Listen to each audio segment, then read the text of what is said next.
જય માતા ખેડૂત મિત્રો, આજે તારીખ 9 મે 2025 ને આજની સવારની હવામાન અપડેટની અંદર માહિતી મેળવીએ તો ગુજરાતની અંદર હજુ પણ એક દિવસ માવઠાને લઈને આગાહી કરવામાં આવી છે. આજે પણ ગુજરાતના અનેક વિસ્તારની અંદર મુશળધાર વરસાદની સંભાવના રહેલી છે.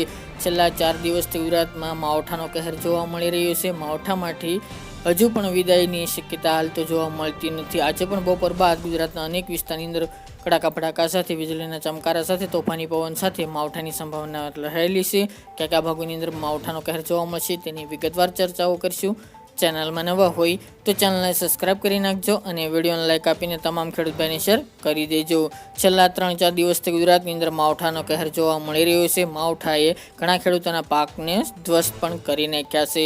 સાથે મિત્રો ઘણા ભાગોની અંદર 5 ઇંચ કરતાં પણ વધુનો વરસાદો નોંધાયા હતા. તોફાની પવનની બેટિંગ પણ જોવા મળી હતી. અમુક વિસ્તારની અંદર 100 કિલોમીટરની ઝડપે પણ પવનો ફૂંકાયા જોવા મળી રહ્યા હતા, જેના કારણે અસંખ્ય વૃક્ષો પણ ધરાશયી થયા છે. તેમજ મિત્રો ઘણા ખેડૂતોના પાકને પણ ભારે નુકસાની હાલ તો આ માવઠાને કારણે સંભવ કરી છે. સાથે મિત્રો હજુ પણ માવઠામાંથી 1-2 દિવસ દરમિયાન છુટકારો મળે તેવી શક્યતા હાલ તો જોવા મળતી નથી.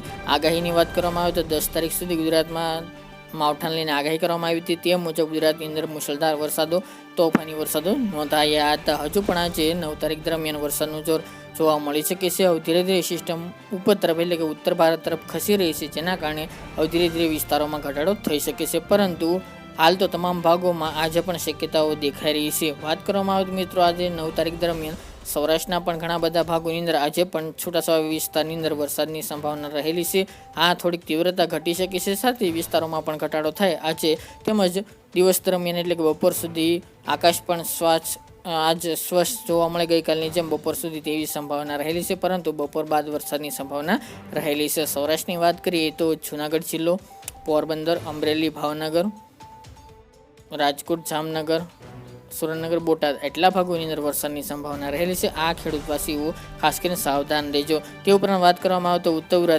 ગુજરાતની અંદર સાબરકાંઠા, બનાસકાંઠા, પાટણ, મહેસાણા, અરવલ્લી સહિતના ભાગો તેમજ પૂર્વ ગુજરાતની અંદર મહીસાગર, દાહોદ, ગોધરા એ ભાગો, દક્ષિણ ગુજરાતની અંદર ભરૂચ, સુરત, પારડોલી એ ભાગોની અંદર પણ આવતીકાલે આજે 2 દિવસ દરમિયાન વરસાદની સંભાવના રહેલી છે, જેથી તમામ ખેડૂત ભાઈ ત્યાં તકેદારી રાખવી. સાથે મિત્રો આગામી 10 તારીખથી વરસાદનું જોર ઘણું ઘટી શકે છે. સાથે મિત્રો તીવ્રતા પણ ઘણી જોવા મળશે ઓછી. સાથે મિત્રો વિસ્તારો સામાન્ય અમુક જોવા મળે તેવી સંભાવના રહેલી છે. 10 તારીખ સુધી આ માવઠાનું જોર રહેશે. ત્યારબાદ મિત્રો માવઠા માટે છુટકારો મળી શકે છે. ત્યારબાદ મિત્રો 15 તારીખ એટલે કે મે મહિનાની છેલ્લા દિવસોની અંદર પ્રી મોન્સૂન એક્ટિવિટી શરૂ થઈ જાય તેવી પણ સંભાવના રહેલી છે. મે મહિનાના છેલ્લા અઠવાડિયા દરમિયાન પણ એક આગોતરા એંધાણ તરીકે નોંધ લેવી, ત્યારે પણ ગુજરાતની અંદર પ્રી મોન્સૂન એક્ટિવિટીનો વરસાદ નોંધાઈ શકે છે. ગુજરાતની અંદર ગરમીનું પ્રમાણ વધુ 2 દિવસથી જોવા મળી રહ્યું છે. આજે પણ બફારાનું પ્રમાણ જોવા મળશે અને બપોર બાદ માવઠાનો માર જોવા મળે તેવી પણ શક્યતાઓ રહેલી છે, જેની તમામે ખેડૂત ભાઈ નોંધ લેવી. બાકીની અપડેટ આગામી દિવસની અંદર જણાવતા રહીશું. આ હતી મિત્રો આજની વહેલી સવારની અપડેટ.